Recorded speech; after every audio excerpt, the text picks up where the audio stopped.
Hi everyone! Welcome to my cooking channel Japanese Food at Home. I'm Chef Reina from Japan. This time, I'm gonna show you how to make Sakura Mochi. Sakura Mochi is one of the most popular seasonal confections in spring, comparable to strawberry mochi. It can be divided into two types. One is Kanto style, in which the azuki bean paste is wrapped in a mochi crepe. The other type is Kansai style, which uses a grainy flour and you can see crushed rice grains on the surface. And both are wrapped in a sakura leaf. For today, I'm gonna make Sakura Mochi in the Kanto style. Here is the ingredient list. For the red azuki bean paste, you can use either a smooth or mashed type. Sakura leaves are the item that characterizes the flavor of this confection, but if they are not available, go ahead and try this recipe without them. Only the mochi crepe stuffed with bean paste is still tasty and worth trying. As the sakura leaves are usually salt preserved, you need to soak them in water before use to desalt them. The oil is used to grease a frying pan when you bake the mochi crepe. To make the mochi crepe batter, you need shiratamako, water, sugar, cake flour, and red food coloring powder. If you want to know more about shiratamako, please check out my earlier video on strawberry mochi. So now, let's start by preparing the sakura leaves. As I mentioned, they are salt preserved and packed in bunches like this. This kind of product is available at confectionery ingredient specialty stores in Japan in the run-up to the sakura season. When you open the packet, you can smell the distinctive aroma of the sakura leaves. The flavor develops through the pickling and fermenting process in salt, so fresh leaves don't have this flavor. They are too salty as they are, so you need to soften the saltiness by soaking them in water for at least an hour. In the meantime, let's prepare the mochi crepe batter. As usual, you need to dissolve shiratamako first because it is in the form of coarse granules and harder to dissolve in water than the other dry ingredients. Add a bit of the water and stir with a whisk. Please do not add it all at once, otherwise the flour grains can float and will be hard to dissolve. Pour in the water little by little, and when the grains are tender enough, stop adding water and stir well until it becomes a smooth paste. Please make sure that there are no grains left at this point. And then dilute the paste into a liquid with the rest of the water. After that, mix in the sugar. Japanese confectionery commonly uses johakuto, but you can substitute with granulated sugar. Next, put a sifter or strainer over the bowl and sift in the cake flour, which is called hakurikiko in Japanese. After sifting the flour, stir well until incorporated. If you're good at baking with good knowledge, you may worry about over-mixing. In most cases, when you're mixing wheat flour, you need to avoid over-mixing in order not to develop gluten, right? But for this batter, shiratamako, which is made from glutinous rice, originally has a sort of chewy texture, and you use more water and less flour, so you don't have to worry about over-mixing. Just mix well until combined. Next step is gonna be a fun part. We're gonna color this batter just like cherry blossoms. This is a red food coloring powder. Put a very little amount of it into a small cup. Then add a bit of water and mix well until completely dissolved. So now, drop the red liquid into the batter and see how much is colored. I think this is too pale, so I'm gonna add more. Be careful not to add too much and make your batter sakura color. If you're not comfortable with coloring food, you can omit this process. This is just a color, so the taste can't be affected. Alright, I think I'm happy with this color. Before you finish, clean up the side of the bowl using the spatula. Then set aside until ready to use. Next, work on the bean paste.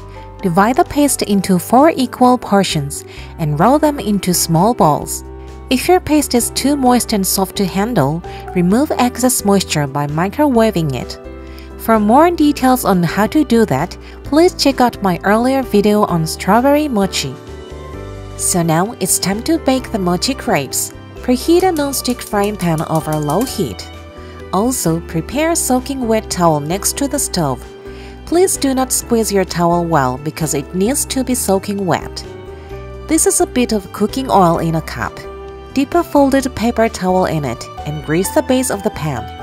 If you can see any trace of oil, it can make a kind of pattern on the crepe when you bake it.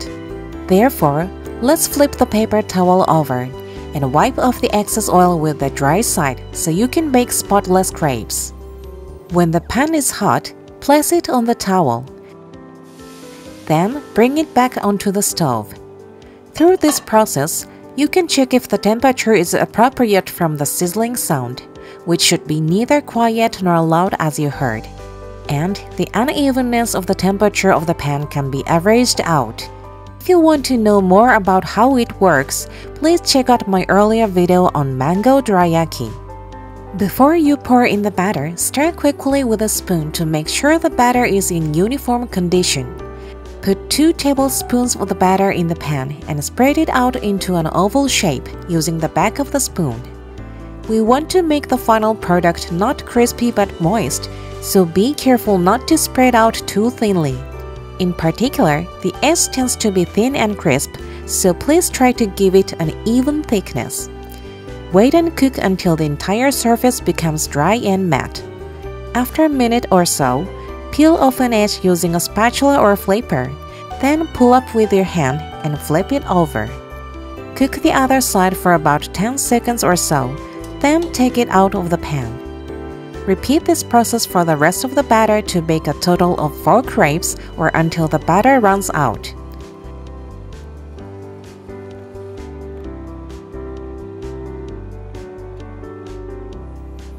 For your information, the crepes can be stacked up after baking. While letting the crepes cool slightly, work on the sakura leaves. After desalting them, pat them dry with paper towels. As you can see, the stems are thick and a bit hard to eat, so cut them off with scissors if you want to. By the way, can you tell the front from the back of a leaf? This smoother surface is the front, and this unsmooth surface with veins is the back. When wrapping sakura mochi, I'm going to place the back outside so you can see the veins of the leaf clearly as a beautiful decoration in the final product. Alright, we're almost there.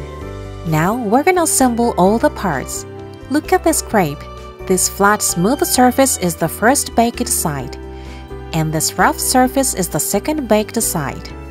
I'd like to make the first baked side the outside in the final product, so lay the crepe with the second baked side facing up. Place a bean paste ball a little forward of the center and roll it up.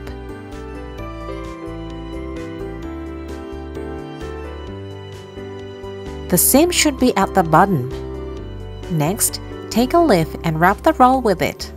Adjust the position so the tip of the leaf comes to the center in the front like this, and fold the rear half to cover the entire crepe. Repeat this process for the rest. If your leaf is so large that it almost hides the sakura mochi, you can adjust the size by trimming it with scissors. Cut off the bottom end.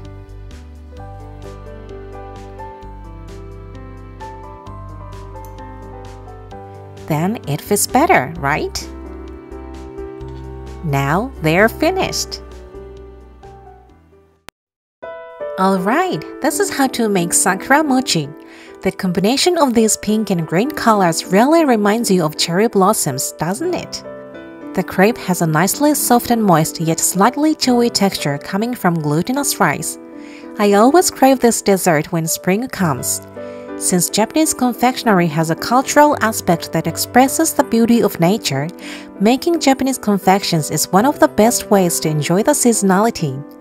Some of the ingredients may only be available locally and not so easy to get, but I hope you will enjoy my recipe in your own way. Thank you for taking the time to watch. Have a great day with delicious food. See you next time!